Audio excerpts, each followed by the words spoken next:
अस्सलाम वालेकुम। Welcome to career 360।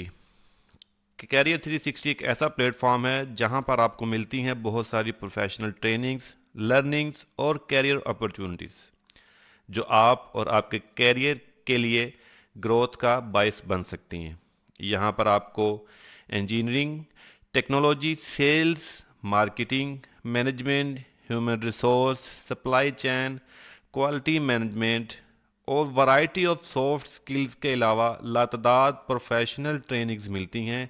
इसके साथ साथ आपको मिलते हैं कैरियर काउंसलिंग के हवाले से बेशुमार टिप्स और टेक्निक्स जिससे बहुत सारे लोग मुस्तफ़ीद हो रहे हैं। अगर आप भी ये समझते हैं कि यहाँ से आप कुछ सीख सकते हैं, यहाँ से आपको कुछ प्रोफेशनल ओपिनियन मिल सकती हैं, तो आप इस ऑफिशियल चैनल को सब्सक्राइब करना मत भूलिएगा और बेल आइकॉन में ऑल की ऑप्शन को सिलेक्ट कर लें ताकि हर आने वाली वीडियो का नोटिफिकेशन आपको वक्त पर मिल सके। चलें शुरू करते हैं। आज की ट्रेनिंग का टॉपिक है जेनसेट की मेंटेनेंस और जेनसेट की लाइफ को एक्सटेंड कैसे किया जा सके। ये ट्रेनिंग जो पावर जनरेशन से रिलेटेड है या जो अपना कैरियर पावर जनरेशन में बनाना चाहते हैं उनके लिए बहुत मुफीद और कारआमद साबित हो सकती है। दोस्तों, किसी भी शोबे में ट्रेनिंग और महारत और नए स्किल्स बड़ी अहमियत रखते हैं। ये हमारे कैरियर के लिए एक रीढ़ की हड्डी की हैसियत रखते हैं।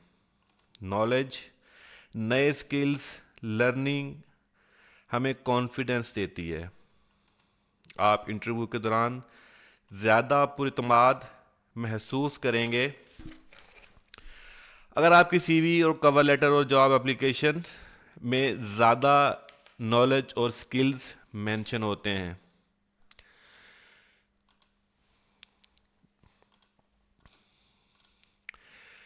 आज की ट्रेनिंग का जो टॉपिक है, जैसे मैंने पहले भी रिपीट किया है, वो ट्रेनिंग का टॉपिक है कि how to extend your genset life. Genset एक ऐसी मशीन है जो आपको बिजली जनरेट करके देती है थ्रू एक इंजन होता है जो कि प्राइम मूवर कहलाता है और आर्डेंटर के साथ कपल होता है। सबसे ज़्यादा इस्तेमाल होने वाले जो पावर प्लांट्स होते हैं वो डीजल पावर प्लांट्स होते हैं जो फौरी तौर पर आपको पावर सप्लाई मुहैया कर सकते हैं और उसकी इंस्टॉलेशन जो होती है वो भी बहुत जल्दी आप कर सकते हैं बनिस्बत जो दूसरे पावर प्लांट्स होते हैं। तो डीजल पावर प्लांट्स पूरी दुनिया में ये एक पावर जनरेशन का सबसे बेहतरीन सोर्स माना जाता है। चाहे आपकी हाई राइज बिल्डिंग्स हों, चाहे आपकी इंडस्ट्री हो और चाहे आपके दूसरी रिक्वायरमेंट हो जहाँ पर आपको पावर जनरेशन चाहिए या आपको पावर की सप्लाई चाहिए, तो वहाँ पर सबसे ज़्यादा जो पावर प्लांट इस्तेमाल होते हैं these are the diesel power plants. तो ये डिफरेंट मैन्युफैक्चरर्स होते हैं, डिफरेंट ब्रांड्स होते हैं पूरी दुनिया में जो कि सप्लाई करते हैं। इसमें वेल फेमस ब्रांड है। आपको कैरियर 360 के इसी ऑफिशियल चैनल के ऊपर तमाम ब्रांड्स के हवाले से भी ट्रेनिंग्स मिल जाएंगी। आप वहाँ से वो ब्रांड के हवाले से भी ट्रेनिंग्स देख सकते हैं। स्पेसिफिकली तमाम सीरीज़ के हवाले से भी ट्रेनिंग्स अवेलेबल हैं। आज का टॉपिक क्योंकि इसकी लाइफ के हवाले से है, इसकी प्रिवेंटिव मेंटेनेंस के हवाले से है, इसकी करेक्टिव मेंटेनेंस के हवाले से है कि इसकी प्रिवेंटिव मेंटेनेंस और जो करेक्टिव मेंटेनेंस है वो किस टाइप्स की होती है और उसके कौन कौन सी स्टेजेस होती हैं और ये कितने घंटे की इसकी लाइफ होती है, उस लाइफ को कितना एक्सटेंड किया जा सकता है, कौन कौन से वो मेजर्स होते हैं, कौन कौन से वो प्रिंसिपल्स होते हैं जिसको आप कंसिडर करते हुए अपनी इस मशीन की लाइफ को ज़्यादा से ज़्यादा इस्तेमाल कर सकते हैं।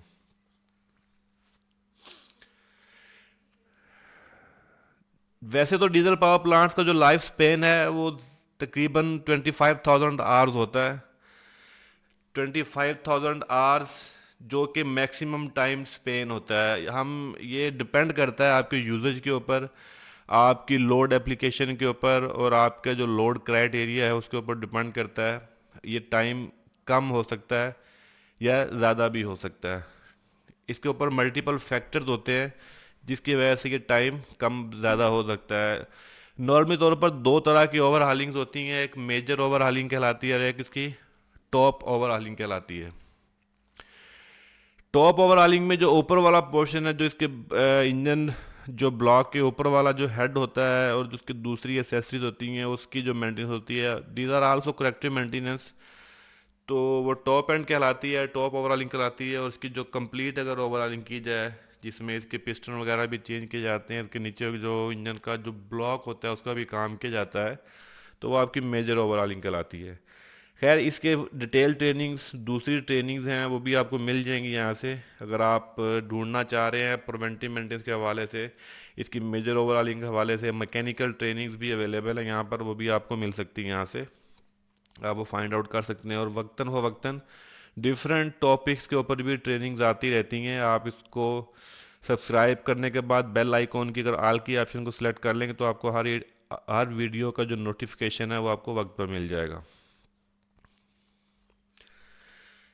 अच्छा, अभी आपको साथ जो टिप्स हैं, जो जो इसकी लाइफ को एक्सटेंड करने के साथ जिनका लिंक है बेसिकली, उसके बारे में डिस्कस करते हैं कि कौन से ऐसे मेजर्स हैं, कौन से ऐसे स्टेप्स हैं जिनको आप इस्तेमाल करते हुए आप अपनी इस मशीन की लाइफ को एक्सटेंड कर सकते हैं। ना सिर्फ लाइफ को एक्सटेंड कर सकते हैं बल्कि एक स्मूथ ऑपरेशन भी उससे ले सकते हैं। We must note that typically a diesel generator's life expectancy is the longer than that the natural gas generator, but diesel options take some additional effort to ensure they are running smoothly. A few factors contribute to generator's life expectancy, including उसमें क्या क्या चीज़ें हैं, इसमें the brand and level of quality। ठीक है, इसमें जो सबसे पहले चीज़ है कि किस ब्रांड की मशीन है आपके पास और किस क्वालिटी की मशीन है, कौन सी क्लास का वो कपलर है कि जिसने वो कपल किया हुआ, ए क्लास है, सी क्लास है, बी क्लास है। ठीक है, इंजन कौन सा है, लोकल कपल हुआ हुआ है या वो इम्पोर्टेड कपल हुआ हुआ है, पूरा सेट इम्पोर्टेड है या इंजन यहाँ पर आके कपलिंग हुई हुई है। ये सारे फैक्टर आपकी इसकी लाइफ के साथ बहुत लिंक करते हैं। ठीक है, इसके बाद है जनरेटर साइजिंग। अगर आपने राइट साइज चूज़ किया होगा तो वो भी आपकी लाइफ के साथ लिंक करता है। जेनसेट का साइज़ अगर प्रॉपर है, लोड के हिसाब से चूज़ किया होगा, क्योंकि ये एप्लीकेशन डिपार्टमेंट का काम होता है, ये एप्लीकेशन इंजीनियर का काम होता है जो प्रॉपर जो साइजिंग का इंतखाब करता है डिफरेंट एप्लीकेशन को कंसिडर करते हुए। प्राइम रेटिंग है, स्टैंड बाई रेटिंग है, लोड आपका किस तरह का है, लीनियर लोड है, नॉन लीनियर लोड है। ठीक है, उसमें हार्मोनिक्स का इफेक्ट है या नहीं है, उसमें पावर फैक्टर का क्या इम्प्लीमेंटेशन है, पावर फैक्टर कितना जाता है, लीडिंग में है, लैगिंग में है, ये किस रेंज के ऊपर है। तो ये सारी चीज़ें लोड के साथ कनेक्ट होती हैं। एक तो लोड आपका कम हो या ज़्यादा हो वो एक अलग चीज़ है, और लोड किस टाइप का हो वो अलग चीज़ है। ये दोनों बातें अलग हैं। फॉर एग्जांपल, आपका लोड जेनसेट की कैपेसिटी से कम है, मतलब रीजनेबल लोड है। अगर आपका लोड जेनसेट 1 मेगावाट का है तो लोड आपका 700 किलोवाट का है, 800 किलोवाट का है, ये और सिनेरियो है। दूसरे सिनेरियो में अगर लोड आपका 500 किलोवाट है या 600 किलोवाट है, बट वो सारा लोड नॉन लीनियर लोड है, वो आपका लीडिंग पावर फैक्टर जनरेट कर सकता है, वो आपके हार्मोनिक्स प्रोड्यूस कर सकता है करंट में और वोल्टेज में, तो उसमें सिनेरियो कुछ और होता है। तो ये सारी चीज़ें लिंक कर रही होती हैं आपके जनरेटर साइजिंग के साथ। कंप्लीट हार्मोन्स के हवाले से और पावर फैक्टर के हवाले से अलग से भी वीडियो अवेलेबल है यहाँ पर। इस डिटेल में जाने के लिए आप उन वीडियोज़ को देख सकते हैं, ताकि आपको वहाँ से उस टॉपिक के हवाले से लर्निंग मिले कि उनका क्या लिंक बनता है। रेगुलर मेंटेनेंस है थर्ड स्टेप, कि जेनसेट की जो मेंटेनेंस है आप उस पर कितना फोकस करते हैं, उस पर कोई नेग्लिजेंस तो नहीं होती। उसके जो आपके कंज्यूमेबल हैं, जो आपका इंजन ऑयल यूज़ कर रहे हैं, जो आप उसका फिल्टर्स यूज़ कर रहे हैं, these are all the consumable, वो किस क्वालिटी के हैं, वो जेन्यन है, नॉन जेन्यन है, वो ओईएम की रिकमेंडेड हैं या वो लोकल मार्केट के लिए हुए हैं, वो किस कैटेगरी के हैं, वो भी लिंक्ड होते हैं आपकी जेनसेट की लाइफ के साथ। उसके बाद the age of the component and parts. Corrective maintenance में कुछ ऐसे पार्ट्स होते हैं वो आपको रिप्लेस करने पड़ते हैं, कुछ ऐसी मेंटेनेंस आती है कि जो आपको स्पेसिफिक आवर्स के बाद आपको चेंज करने पड़ते हैं। जैसे टर्बो चार्जर है, वाटर बॉडी है, या इसके दूसरी और ऐसी चीज़ें होती हैं जो एक स्पेसिफिक टाइम लिमिट के बाद स्पेसिफिक इंस्पेक्शन उसकी दरकार होती है। अगर वो इंस्पेक्शन में वो रिक्वायरमेंट निकलती है तो हमें उसकी मेंटेनेंस करनी पड़ती है। उसके बाद इंजन साइज है आपका, जनरेटर साइजिंग तो आपकी जनरेटर साइजिंग होगी, इंजन साइजिंग भी मैटर कर रही होती है कि उसकी एक्चुअल हार्स पावर कितनी है उस इंजन की, कहीं उसमें तो प्रॉब्लम नहीं है, तो वो भी देखा जा सकता है। अच्छा, इंस्टॉलेशन जो है वो भी बहुत ज़्यादा मैटर कर रही होती है आपकी इंजन लाइफ के साथ। आपकी जो मशीन है, जो मशीन की जो लाइफ है, जो जनरेटर की लाइफ, उसका बहुत गहरा लिंक बनता है आपकी इंस्टॉलेशन के ऊपर। इंस्टॉलेशन की जगह कैसी है, वहाँ पर जो एयर इनटेक है वो कितना है, वहाँ पर क्रॉस वेंटिलेशन है या नहीं, वहाँ पर रूम का टेम्परेचर क्या होता है, एम्बियंट टेम्परेचर क्या है, वो आपका रूफ टॉप के ऊपर सेट है, वो बेसमेंट में पड़ा हुआ सेट है, वो आपका किसी ऐसे एरिया में है, किसी ऐसी लोकेशन पे है जहाँ पर बहुत ज़्यादा टेम्परेचर होता है, जहाँ पर ambient temperature near to 50 Celsius है, या किसी ऐसे इन्वायरमेंट पर पड़ा हुआ जहाँ पर केमिकल रिएक्शन है, या किसी साल्ट माइंस की रेंज में है, या किसी केमिकल रिएक्शन की किसी ऐसी इंडस्ट्री के आसपास है जहाँ पर केमिकल गैसों का बहुत ज़्यादा खराज है। तो ये सारे अवामल भी आपके जनरेटर की जो लाइफ स्पैन है उसको रिड्यूस कर सकते हैं। ठीक है, तो ये सराउंडिंग एनवायरनमेंट भी इसमें आता है। तो आगे आता है क्वालिटी ऑफ फ्यूल। फ्यूल जो क्लास A2 का फ्यूल जो होता है वो रिकमेंडेड है। तो फ्यूल में आपका जो पार्टिकल्स होते हैं, फ्यूल किस कैपेसिटी का है आपका, फ्यूल भी मैटर कर रहा होता है आपकी इंजन लाइफ के साथ, क्योंकि फ्यूल की क्वालिटी आपके जो फ्यूल इंजेक्टर्स को डिस्टर्ब कर सकती है, उसमें प्रॉब्लम्स आ सकती हैं, आपके फ्यूल पंप में मसले आ सकते हैं। ये सारे इश्यूज जो हैं ये डेफिनेटली ये लिंक कर रहे होते हैं आपके इंजन लाइफ स्पैन के साथ। तो ये तमाम जो फैक्टर हैं ये इंजन और जनरेटर सेट की जो लाइफ स्पैन है ये उसको इफ़ेक्ट कर सकते हैं, उसको डिस्टर्ब कर सकते हैं, उसकी लाइफ को एक्सटेंड भी कर सकते हैं और उसकी लाइफ को शॉर्ट भी कर सकते हैं। Understanding your generator's need and targeting your maintenance effort to file these consideration can help you keep your generator up to the running. While there is no concrete number of hours these machine will work it's always good find out approximately how many hours a diesel generator may last, so you will be prepared to meet your company's power need in case where you may need to service or upgrade your existing generators.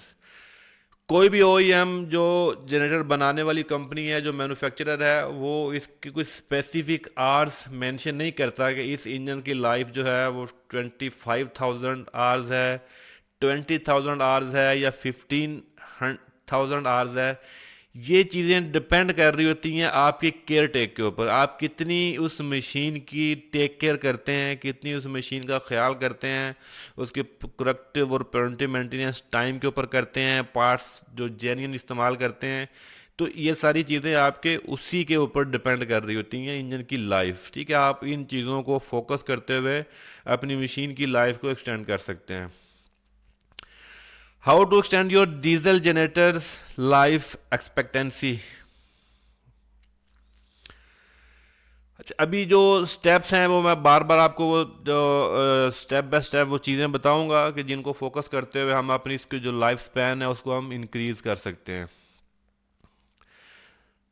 The wrap all the benefit of investing in the diesel generator, you will need to know the how to best care of and the maintain it so that it work when it's needed. Here are 9 ways to elongate your industrial generator is life expectancy. कि मैं इसमें 9 different method या 9 वो जो तरीक़ेकार हैं जो step by step मैं बताने की कोशिश करूँगा, तो जिसके साथ आपकी जेनसेट की जो लाइफ है जो वो इसके साथ कनेक्टेड होती है। अच्छा, सबसे पहले क्या है, have the oil level checked regularly. Engine oil level जो है बहुत इंपॉर्टेंट है। आप अपने इंजन का जो ऑयल लेवल है वो जब भी स्टार्ट करना हो तो कोशिश की जाए कि इंजन का ऑयल लेवल हर दफ़ा चेक किया जाए, नहीं तो आप उसको एक दिन छोड़ के अल्टरनेट डे पे भी इसको चेक कर सकते हैं आपके, क्योंकि इंजन ऑयल की भी कंजम्पशन होती है। ये अब डिपेंड करता है आपकी एप्लीकेशन किस तरह की है और आपका इंजन का ब्रांड कौन सा है और आपकी इंजन का ब्रांड में फिर आगे सीरीज़ कौन सी है। तो ये सारी चीज़ें कनेक्टेड हैं बेसिकली आपके ऑयल कंजम्पशन के साथ। तो ऑयल कंजम्पशन लोड के हिसाब से भी होती है और आपके इंजन की जो क्वालिटी है उस पर भी इम्पैक्ट आ सकता है और आपके इंजन का जो ऑयल ग्रेड है वो भी इम्पैक्ट उसका भी आ सकता है। रॉन्ग ग्रेड का ऑयल जो इस्तेमाल करेंगे तो उससे की वजह से भी जो ऑयल कंजम्पशन आपकी बढ़ सकती है। तो ऑयल की ख़ास तौर पर मॉनिटरिंग करनी पड़ती है हमें कि इंजन का ऑयल लेवल जो है वो डाउन नहीं होना चाहिए। So regularly checking and changing the oil in your generator will help you ensure it's the functioning optimally. Without a sufficient amount of oil, the moving part will not be lubricated enough to avoid the damage when contact occurs. Newer generators will shut off if they have insufficient oil level. Oil level का interval है, आप उसको 200 से 250 hours के बाद आप उसको replace करते हैं। तो जो OEM की रिकमेंडेशन है उसके अगर अकॉर्डिंग टू मैनुअल देखें तो 500 आवर्स भी मेंशन्स होते हैं किसी जगह पर, लेकिन वो डिपेंड करता है कि ऑयल किस कैपेसिटी का है, किस किस कैटेगरी का है, और आपका जो वेदर कंडीशन है वो किस तरह की है। तो ये सारी चीज़ें मैटर कर रही होती हैं आपके ऑयल इंटरवल के ऊपर। बहरहाल जो भी OEM की तरफ से रिकमेंडेशन है, जो प्रिंसिपल की तरफ से जो रिकमेंडेशन होंगी, आपका ऑयल इंटरवल आप अपने इंटरवल के हिसाब से चेंज करेंगे इंजन ऑयल को, और सारी चीज़ों को मलहूज़ कदर और मद्देनज़र रखेंगे। अच्छा, उसके बाद आता है the use of high quality fluids. इसमें दो तरह के जो फ्लूइड इस्तेमाल होते हैं, एक तो इंजन ऑयल है और एक कूलेंट होता है, जो कि इंजन के रेडिएटर में हम इस्तेमाल करते हैं या कूलिंग टावर में इस्तेमाल किया जाता है उसका, ठीक है, जो कि इंजन को कूल करने के पर्पज़ के लिए इस्तेमाल होता है। कूलेंट हम इस्तेमाल करते हैं, जो कूलेंट का मेन पर्पज़ है एंटी रस्ट होता है और एंटी फ्रीज होता है। दो फीचर होते हैं इस कूलेंट के अंदर, इसलिए हम उसको पानी के साथ कूलेंट को मिक्स करते हैं या प्री मिक्स कूलेंट इस्तेमाल करते हैं। तो एक्सटेंडेड लाइफ कूलेंट इस्तेमाल करना चाहिए, ELC कूलेंट कहते हैं। तो हमें जब भी कूलेंट आपने इस्तेमाल करना, लोकल टाइप का कोई कूलेंट इस्तेमाल नहीं करना, OEM रिकमेंडेड कूलेंट जो है वो आपने इस्तेमाल करना है। उसी तरीके से आपने जो इंजन ऑयल इस्तेमाल करना है वो भी प्रॉपर ग्रेड हो जो रिकमेंडेड है। जैसे कि बहुत सारे जो मैन्युफैक्चरर हैं ना वो रिकमेंड करते हैं 15W40 APCI4, ठीक है, ये वो ग्रेड है। ये किसी भी ब्रांड में आप इस्तेमाल कर सकते हैं, चाहे कोई भी ब्रांड हो, ABCDEF, कोई भी ब्रांड आप इस्तेमाल कर सकते हैं, लेकिन ब्रांड का ग्रेड जो हो वो आपको 15W40 APCI4 होना चाहिए। ऐसे कूलेंट का जो आपको स्पेसिफिकेशन है वो आपका एक्सटेंडेड लाइफ कूलेंट होना चाहिए, ELC कूलेंट होना चाहिए, ठीक है। आप उसका में ब्रांड आपका कोई भी इस्तेमाल कर सकते हैं। तो ये आपकी आपकी इंजन की लाइफ के लिए बहुत ज़्यादा इंपॉर्टेंट रोल प्ले करते ही हैं ये दोनों चीज़ें, ठीक है। एक तो आपका टेम्परेचर भी कंट्रोल रहेगा, एंटी रस्ट भी आपका वो जो चीज़ें वो भी मैनेज होती रहेंगी, और प्लस आपका जो लुब्रिकेशन का जो जो फंक्शनैलिटी है वो भी आपकी डिस्टर्ब नहीं होगी। जो दूसरे सारे पार्ट्स हैं जिसके कनेक्टेड है, जो मूविंग पार्ट्स हैं आपके, जो जो इंजन के वॉल्स हैं, आपके रिंग्स हैं, पिस्टन है, वो सारी चीज़ें भी आपकी वेयर एंड टेयर जो है वो आपकी कम से कम होगी। नंबर 3 में है load, conduct the load bank testing regularly. अच्छा, लोड बैंक की ज़रूरत आपको तब पड़ सकती है जब आप अंडर लोड, जेनसेट आपका लोड कम है, तो आपको लोड को मेंटेन करने के लिए आप लोड बैंक भी एक पास रख सकते हैं, ताकि जेनसेट का जो लोड है वो 50% तक चलना चाहिए, अंडर लोड ना चले जेनसेट। अंडर लोड चलने से भी जेनसेट की जो लाइफ है वो भी रिस्क पे आ सकती है। तो इसलिए आपका जो जेनसेट का लोड है वो आपका 40% से 50% तक होना चाहिए मिनिमम, ठीक है। और आपका बाकी इसके बाद आपका 70% एवरेज लोड होता है, वो आपके अकॉर्डिंग टू एप्लीकेशन है, स्टैंड बाई एप्लीकेशन है या आपकी प्राइम एप्लीकेशन है या कंटिन्यूस एप्लीकेशन है। वो एप्लीकेशन के अकॉर्डिंगली जो भी रिकमेंडेड लोड होता है आपने उसके ऊपर चलाना होता है।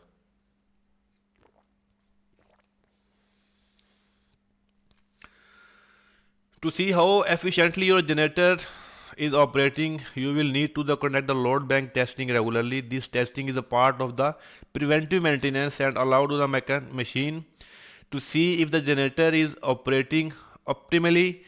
Because the standby generator are not used regularly, testing is necessary to ensure their ability to run effectively, ठीक है।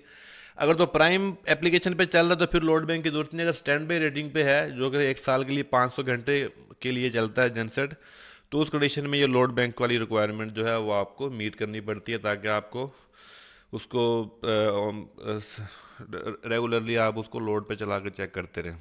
Wide wet stacking, Wet staking is the condition in the diesel engine in which the unburned fuel pass into the exhaust system. ये unburn fuel जो है ये आपका अगर जाए तो इस तरह का स्मोक आपका मिल सकता है, इसको आपको ये वाइट स्मोक आपको मिल सकता है जो अनबर्न फ्यूल की वजह से आ सकता है।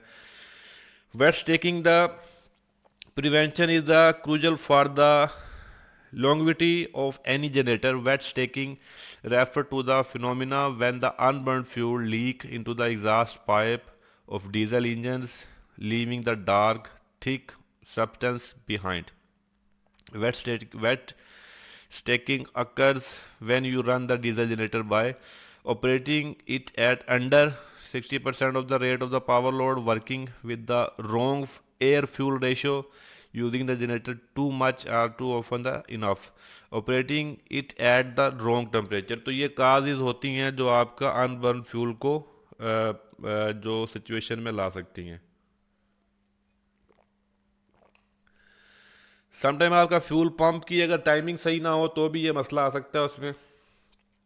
तो एडवांस और रिटार्ड होने की वजह से भी एयर फ्यूल की रेशो जो है वो डिस्टर्ब हो जाती है और उस वजह से भी ये मसला आ सकता है। तो ये भी एक आपको एक फैक्टर है जो कि इंजन की लाइफ के साथ कनेक्टेड है। Perform regular preventive maintenance. जैसे कि प्रिवेंटिव मेंटेनेंस है ये आपने रेगुलरली करनी होती है, जितने इंजन आवर्स के बाद आपने उसको चेक करना है वो आपने करना होता है। ठीक है, इसका जो एवरी 6 मंथ और 12 month generator professional should conduct the detailed inspection. ठीक है, ये आपका ज़रूरी है। The trick to getting diesel engines to work for long period is performing the regular preventive maintenance to ensure that everything work is intended. For optimal functioning, a generator should receive the routine service every week or so. Check the oil and coolant levels every 6 or 12 months. A generator professional should conduct a detailed inspection. ठीक है, इसमें आपकी एक detailed inspection लाजमी होनी चाहिए जिसमें तमाम कंपोनेंट्स तमाम पार्ट्स की इंस्पेक्शन हो जाए। आप उसके टर्बो चार्जर को चेक करें, आप उसके वाटर पंप को आप चेक करें। ठीक है, आप उसकी फिज़िकल इंस्पेक्शन करें। आप इसके अलावा उसके जो रेडिएटर है उसकी आप अच्छी तरीके से इंस्पेक्शन करें। यानी डिटेल इंस्पेक्शन होनी चाहिए इंक्लूडिंग इंजन और अल्टरनेटर दोनों साइडों से आपकी एक इंस्पेक्शन डिटेल होनी चाहिए ताकि आपका प्रिवेंटिव मेंटेनेंस में जो चीज़ें अगर रहती हैं, जो करेक्टिव मेंटेनेंस में चीज़ें होने वाली हैं वो हो जाएं।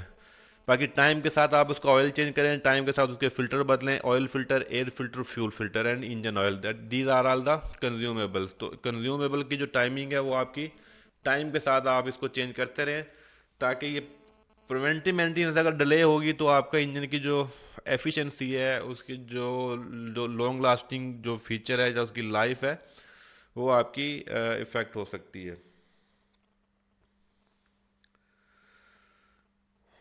अच्छा जी, उसके बाद है जी follow the manufacturer instructions. Definitely ये भी इम्पोर्टेंट चीज़ है। जो मैन्युफैक्चरर की रिकमेंडेशन है, ठीक है, उसको आपने बिल्कुल भी पस से पुश नहीं डालना होता और बिल्कुल भी इग्नोर नहीं करना होता। उसमें आपने अपनी साइंस नहीं चलानी होती कि किसी चीज़ को इग्नोर नहीं करना आपने।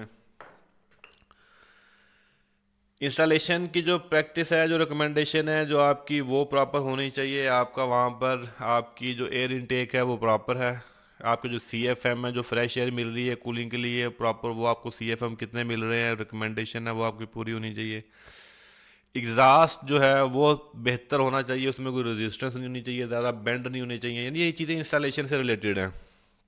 लोड साइजिंग आपकी पूरी होनी चाहिए। मेंटेनेंस जो रिकमेंडेशन उस हिसाब से करें, जो पार्ट्स की रिकमेंडेशन उस हिसाब से करें, जो ऑयल और कूलर की रिकमेंडेशन है ग्रेड के वाले से उसको फॉलो करें। Fuel type, frequency or exercises, these are all the recommendation. The manufacturer's instruction will help you take the best possible care of your generator so it will continue the functioning when needed for the longest length of time.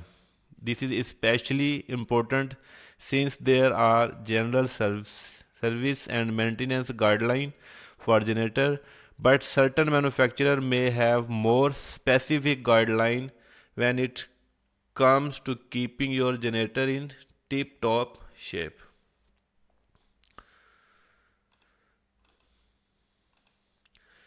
Keep the system in the right location. ठीक है, ये भी बहुत important है जी आपकी long lasting के हवाले से। जहाँ पर जनसेट आपने रखा है वो पड़ा हुआ है, वो आपकी लोकेशन जो है वो 100% ओके होनी चाहिए। उसमें डोर्स कहाँ पर हैं, किस जगह पर हैं, क्या लोकेशन है, विंडोज़ कितनी होनी चाहिए, एयर वेंट कैसा हो, एनीथिंग फ्लेमेबल, कुछ जगह वहाँ पे कुछ ऐसी चीज़ ना पड़ी हो वहाँ पर, हाई ट्रैफिक एरिया के पास ना हो जहाँ पर बहुत ज़्यादा लोगों का आना जाना हो या गुजरगाह हो वहाँ पर ना हो। तो ये एक ट्रेनिंग यहाँ पर अवेलेबल है इंस्टॉलेशन के हवाले से। ठीक है, स्पेसिफिकली इंस्टॉलेशन, तो वो आपको डिटेल के साथ ये चीज़ें गाइड कर देगी कि ये लोकेशन के हिसाब से क्या चीज़ें रिकमेंडेड होती हैं। Shelter your generator with the properly fitted outdoor cover that prevent the weather, dirt and dust from getting in the engine. This addition will help to reduce the fuel degradation that the cause the various engine problems from the filter plugging to increase the fuel burning. So these are the features.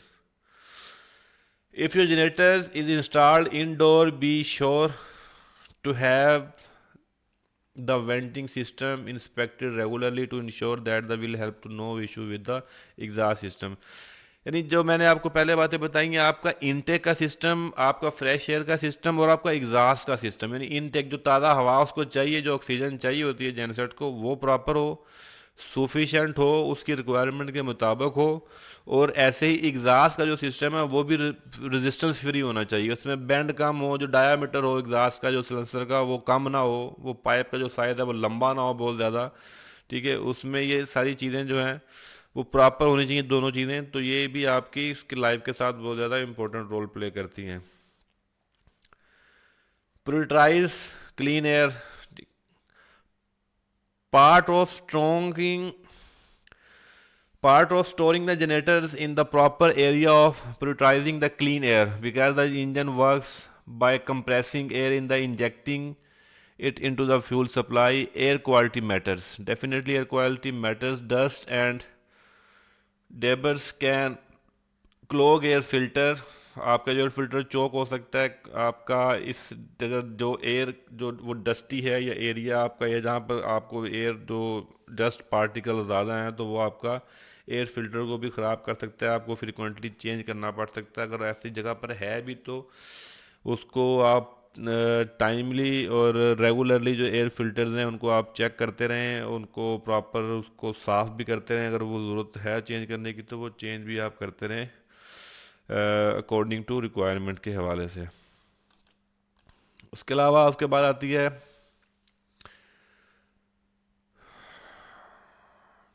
Prepare your generator for winter. ये यानी ये जो है जो ninth वाली option है ये हर जगह के लिए नहीं है, ये डिपेंड करता है कि आपकी साइड लोकेशन क्या है, जहाँ पर विंटर का, जहाँ पर कोई स्नो फॉलिंग है या इस तरह की लोकेशन है वहाँ पर इस चीज़ों को ज़्यादा इंपॉर्टेंट रोल प्ले करेगी। For the optimal functioning the generator should receive the routine service every week, also check the oil and coolant level every 6 to 12 month. A janitor professional should conduct the detailed inspection. ठीक है, तो ये एक requirement है कि आपकी mostly ये जो स्टैंड बाय पे जेनसेट चलते हैं या आपने ये उसके लिए है। ठीक है, प्राइम में तो जेनसेट आपका मशीन चल रही है रूटीन में, तो उस पर तो डेफिनेटली आपकी वो इंस्पेक्शन होती ही रहती है। ठीक है, तो ये जो स्टैंड बाई है उसके लिए ये है कि आप उसके ऊपर इसको फोकस करेंगे। अच्छा, ठीक है, तो ये वो फीचर थे जिसकी आपको जिसकी वजह से आपकी जो इंजन की लाइफ है वो एक्सटेंड हो सकती है। ठीक है, with the winter comes low temperature and the serve the weather like the ice storm and blizzard, the preparing the winterizing your commercial generator for the colder month of the necessary for the keeping your machine in good working order and avoiding the failure. Make sure your generator is ready for possible power outage in the interruption by doing the following: change the engine oil, test batteries, use a water jacket heater। ठीक है, यानी ये उस scenario के लिए हैं जहाँ पर आपकी आइस स्नो फॉलिंग बहुत ज़्यादा होती है और आइस जम जाती है। तो आपने जैकेट वाटर हीटर है उनको चेक करते रहें, वो इस्तेमाल करें आप, ताकि आपका वो टेम्परेचर मेंटेन रहे, आपका जो जैकेट वाटर का जो टेम्परेचर है। ठीक है, check and the exhaust pipe, see if the manufacturer has a winter guideline, check all exhaust and vent cover. Snow and ice can cause the build up which can reduce even the impair the performance. तो ये वो सारे features बताने की कोशिश की गई थी कि जिससे आप अपनी इंजन की लाइफ को एक्सटेंड कर सकते हैं, आप अपनी मशीन की प्रॉपर जो उसकी केयर है, जो उसकी जो मेंटेनेंस है, चाहे वो प्रिवेंटिव है या करेक्टिव मेंटेनेंस है, तो इन चीज़ों को मद्देनज़र रखते हुए आप अपनी मशीन की लाइफ को एक्सटेंड कर सकते हैं। उसकी लॉन्ग लास्टिंग जो है वो मशीन आपकी लॉन्ग लास्टिंग हो सकती है। बाकी इनसे रिलेटेड और बहुत सारी ट्रेनिंग है जो इससे रिलेटेड है। आपको अगर उनके हवाले से आपको किसी स्पेसिफिक चीज़ के हवाले से इंफॉर्मेशन चाहिए तो आप उस ट्रेनिंग पर जाकर वो स्पेसिफिक फीचर के बारे में लर्निंग ले सकते हैं। Moreover if you want to know anything else you may say without any hesitation just put the comment on the comment section। तो एज सुन एज पॉसिबल आपको रिप्लाई कर दिया जाएगा। कोई भी आपको क्यूरी हो, कोई भी आप चीज़ जानना चाहते हैं इस ट्रेनिंग के हवाले से या किसी और हवाले से, तो आप विदाउट एनी हेजिटेशन, बगैर आप झिझक के कमेंट सेक्शन पर आएँ, आप पूछें तो आपको रिप्लाई कर दिया जाएगा as soon as possible. Wish you all the best. मिलते हैं अगली किसी शानदार वीडियो में। Will be right back soon इंशाल्लाह नेक्स्ट वीडियो। तब तक के लिए अपना ख्याल रखिएगा। Best of luck. अल्लाह हाफिज़।